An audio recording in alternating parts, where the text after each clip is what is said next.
med sin 400.000 kvadratkilometer Nordeuropas store indhav. Kyststrækningen fra Danmark og ned langs det østlige Tyskland tilbyder kilometervis af varierende og udfordrende kystfiskeri året rundt. En flot fisk. Tak. Sådan. I det vestlige hjørne kilder Lillebælt sig ind og forbinder Kattegat med Østersøen. Med sit strømfyldte stræde har Lillebælt optimale fødebetingelser for fisk og marsvin. Og med lægemuligheder til enhver vindretning har Lillebælt de ideelle rammer til lystfiskere.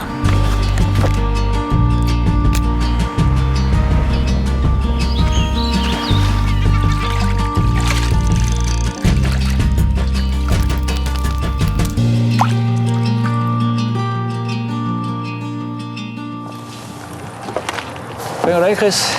Hej Thomas. Hej. Godt, du kunne komme. Jo, tak. Det er jeg glad for. Du stod lige og satte oven på krogen, Jeg står lige og sætter oven på krogen her. På et af de her fladfiskeforfang med perler og spindeblade og det hele. Fantastisk lille kreation her. Og det er fordi, jeg ved, der er fladfisk herude nu. Der er fladfisk, der er torsk. Jeg har set, de fanger makrel herhenne. Lige for ganske få minutter siden, inden du kom. Så der er gang i fiskeriet nu. Der er lidt at være. Og vi kan fange det hele herfra. Jeg hiver sgu lige min makrelstang frem herovre. Du går efter makrellerne? Ja, det så går jeg efter bunden, og så ser vi, hvem af os, der ender på toppen i stedet for. Det er fint. Det gør vi. Okay, du. Jeg har mødtes med Chris Halling på Ammoniakhavnen i Fredericia. En god mole og fiske fra. Vi skal prøve at fiske efter fladfisk, makreller og torsk. Men særligt havrefiskeriet glæder jeg mig rigtig meget til. Og nå, så er der allerede fisk på. Nej, det er ikke fisk, det her. Desværre. Kom en sanden, om der ikke er en fladfisk. Jo, der sidder en lille fladfisk. Du lægger hårdt ud. Så er vi i gang. Så er vi i gang, ja. Chris, det er jo sådan et lidt specielt område, vi fisker i nu her. Lillebælt er specielt på rigtig mange måder. Det er faktisk et fantastisk område, vi står i her. Vi er lige midt imellem to store byer i Danmark. Imellem Middelfart herinde og Fredericia herovre. Og alligevel så har du faktisk et forholdsvis naturskønt område hernede. Og så har vi de her moler her. En over i Fredericia, en stor en. Den her og en inde i Middelfart.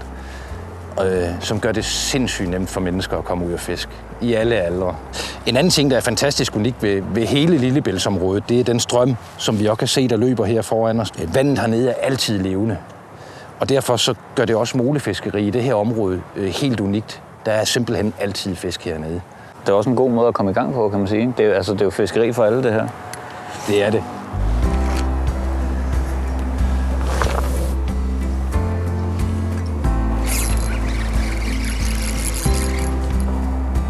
De får større herude i Lillebælt, ikke? De får større. De fås også i en kategori, som kan spises. Altså nu står der jo 2-0, Thomas, så... Tak fordi du nævnte det.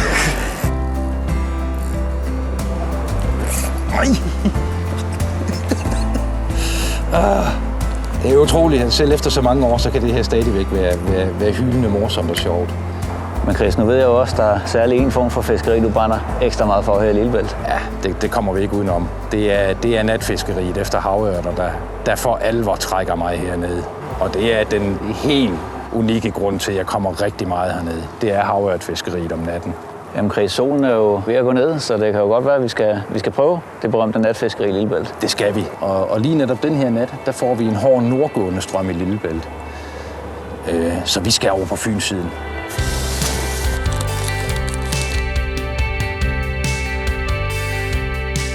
Der ser godt nok flot ud herovre. Det er fantastisk flot. Og helt anden udsigt end over for den anden kaj derovre. En anden udsigt, men også noget andet vand.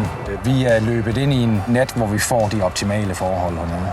Vi har lige på stykket hernede faktisk et rev, hvor vi kan gå et lille stykke ud. Der kommer kraftig strøm henover. Umiddelbart efter det rev bliver der et dybere hul, hvor havørterne også trækker ind i og står. Så det her, det er havørterevir. Jamen fedt. Skal vi til at springe nogle vads? Lad os det. Det gør vi.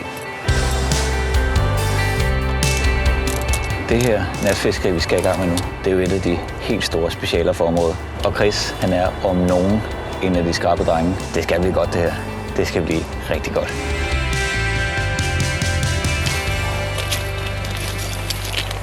Det ser jo fantastisk ud, det her.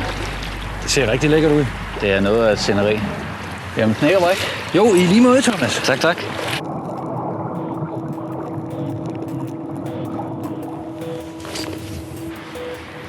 Det er jo noget helt specielt med det her natfiskeri, og særligt på en plads som her i Lillebælt. Man kan jo virkelig mærke, hvordan strømmen bare har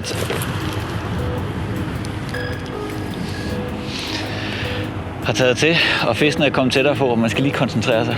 Det kunne være, at man fik et hug. Nej, den tog altså fat i den derude. Så er der fisk, Thomas. Sådan. Aftenens første gæst. En lille hornfisk. Ja, de er set større.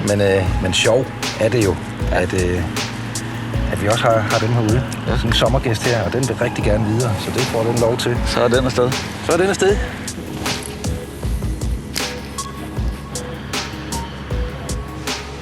Så er der noget, der bliver på, Thomas. Sådan. Det er en af nattens helt uundgåelige gæster, det her. En lille fin torsk. En lille fin kysttorsk, ja. Sådan. Nå, men Chris, vi nærmer os der stille og roligt målet. Det gør vi. 3 arter på nærmest samme sted, ikke? Det er jo fantastisk, at det kan lade sig gøre. Så det synes jeg, vi skal prøve. Noget helt andet vand, helt anden bund, vi går på, men det kan vi jo snakke om, når vi kommer derop. Ja. Det prøver vi. Ja.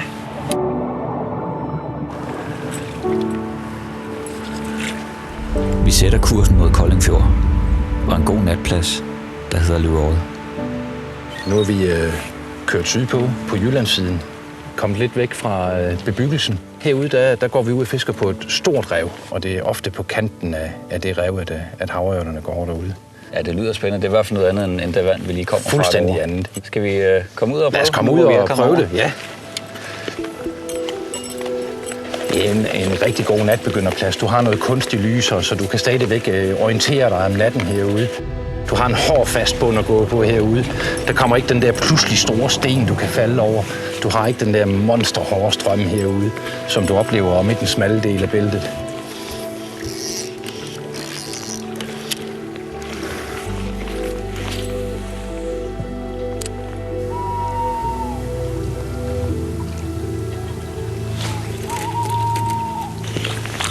Ej. Ja, der var altså fisk med helt inde. Vi tænder ikke lyset lige nu.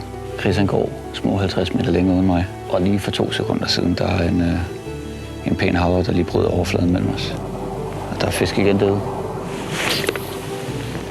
Der er hug igen. Den så. Ja. Der.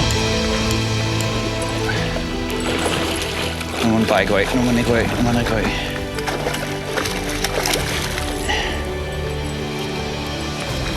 Sådan! Hold da kæft! Ej, hvor er den smuk. Ej, det er bare en flot fisk. Simpelthen det, der gør det hele værd at komme herud. Sådan har jeg alligevel aldrig fået fejret en fisk før. Sådan er det, når man fanger fisk på redet, så bliver der altså tæt for fyrværkeriet på den anden side. Det er sådan en gestus, de har herude. Det er sådan, vi fejrer det i Lillebælt. Det er hver eneste gang, du fanger en fisk. Tak for kampen.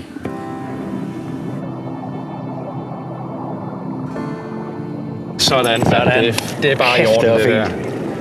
Ja, det er jo en sand fornøjelse at stå på redet nu her.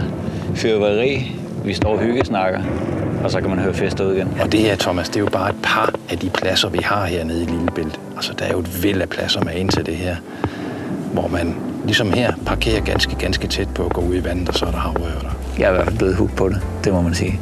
Jamen, så ses vi jo nok hernede i Lillebælt igen, Thomas. Det gør vi stensikkert. Det vil jeg glæde mig til. I guidebogen til Lillebælt finder du en oversigt over alle de gode fiskepladser. Hent den på dit lokale turistkontor.